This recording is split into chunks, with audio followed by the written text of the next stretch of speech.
All right, well, we cannot wait to get out there, and we can't wait to talk a little more football now with Fox Sports' Joel Klatt, who joins us from L.A. as he has been doing every week. And, Joel, you'll be calling the Maryland-Ohio State game, so let's start there. There was a lot of consternation after Ohio State lost to Oklahoma about J.T. Barrett in the quarterback position. Since then, 10 touchdown passes, no interceptions, albeit against somewhat inferior competition.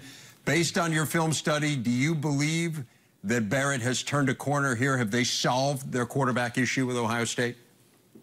You know, I would probably stop short of solved. I think that they are in the process of solving their issue, and I don't think it was necessarily a quarterback issue as much as it was an offensive issue for them. If you go back even to last year, and I did some hunting around some of their film late in last year, they just did not throw the football down the field, and it wasn't necessarily J.T. Barrett's fault. You know, they didn't run a lot of concepts that were trying to exploit the deep zones or get into the seams of the defense.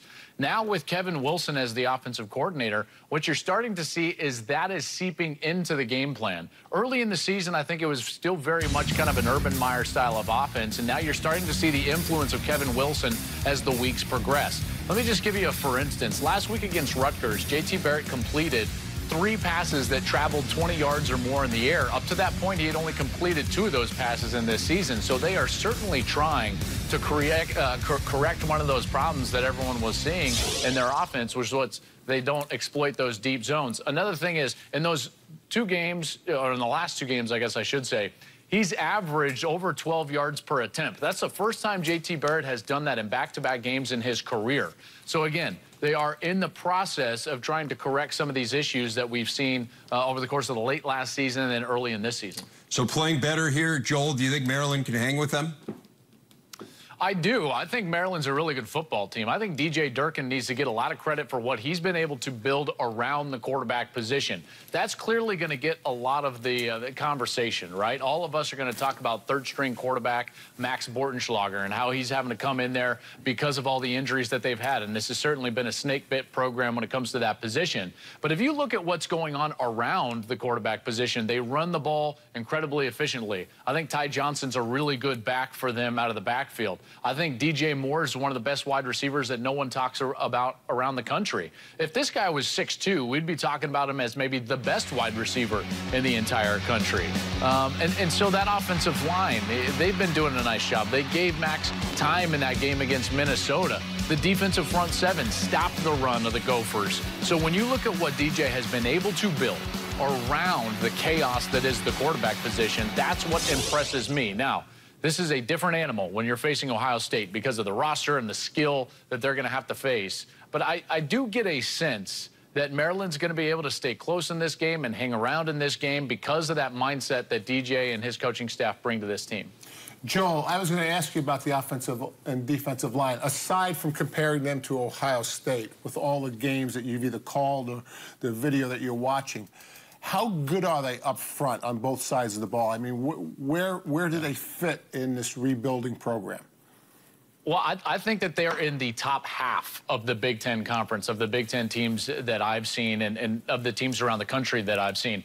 Coach, what impresses me is when you're a football team and the defense knows what you're trying to do and you're still able to execute those schematics against them.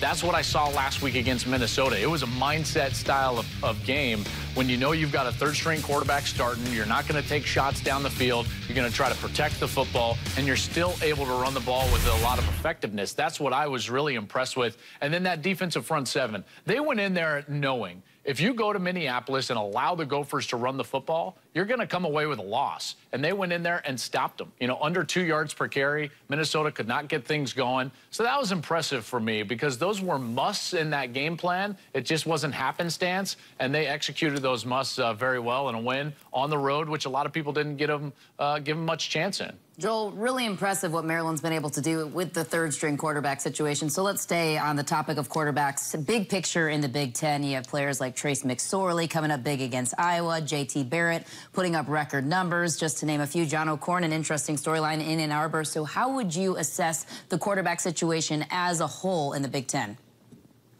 You know, I think it's been hit or miss, to be quite honest with you, because we've seen some of these players play to their potential at times, and then Other times, they've played incredibly inconsistent. And every single one of these guys you could put into that category. You just go down the list. J.T. Barrett was not good against Oklahoma. He's been very good since.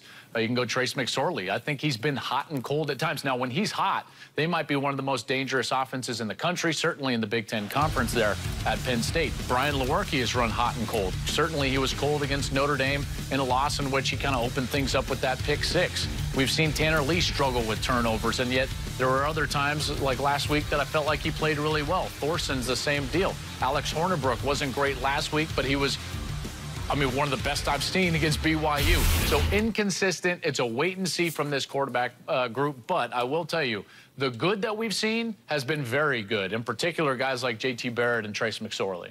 Joel, overall, all the video you watch, the games you've done other than the Big Ten, compare the schemes and the talent to the Big Ten, or have we just become just like the NFL? Everybody's running the spread. Everybody pretty much looks the same. How different are we? Yeah, I think it's still different. And Coach, you know, I mean, when you go around the country, the style of football and the type of players you see in the Pac-12 is different than what you see in the Big 12, which is different than what you see in the Big 10, which is different than what you see in the ACC and the SEC. I would say that the top end of the ACC and the top end of the SEC is very similar, right? Because they're recruiting from kind of that same melting pot of players out of the southeast of our country. But when you go everywhere else, it's very different. I would always say that I think that the Pac-12 is the most eclectic, right? You're going to get the most probably skill out of that group. You're going to have pocket passers. You're going to have running quarterbacks. You're going to have all different styles of player. In the Big Ten, you're getting mostly spread. You're going to get spread 7-on-7 style quarterbacks, spread 7-on-7 style of running backs and wide receivers. And there's not a lot of great defensive players out of that conference. And then for me, the Big Ten is what I would consider still traditional football. And I don't mean that to be a bad connotation. That doesn't mean slow and lumbering. It just means that they're going to be very good on the offensive line. They're going to be very good on the defensive line. And they can and will control the game with game management, with clock management, and running the football. That's what I see when I look around the country. And quite frankly, when you look at championship mentality, I think that's why we have more championship caliber teams in the Big Ten Conference, is because they play a style of football that lends itself towards, in particular, November style of winning. The question is whether that style of football will actually result in a championship this year, as it did a few years ago. With September in the rearview mirror now, Joel, who's kind of your team of the month from the first month of the college football season? Well, around college football, I think it's very close between Alabama, Oklahoma, and Georgia because of Alabama's dominance in their own conference. Remember, they're outscoring teams by record margin, almost 60 points a game in conference play.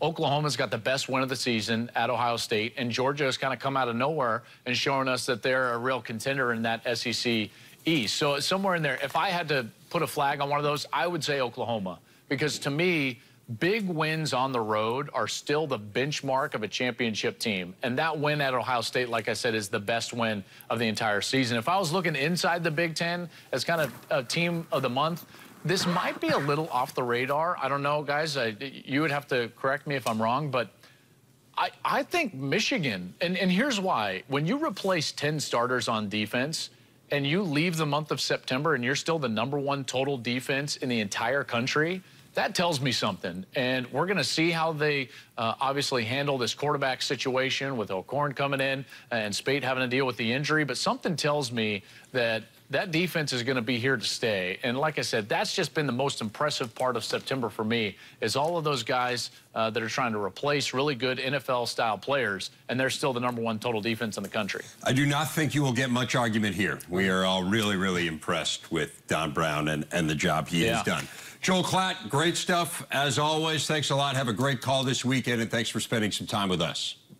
You got, guys, all the time. Any Wednesday, I'll be here. You know that. Just sitting in the studio, hoping.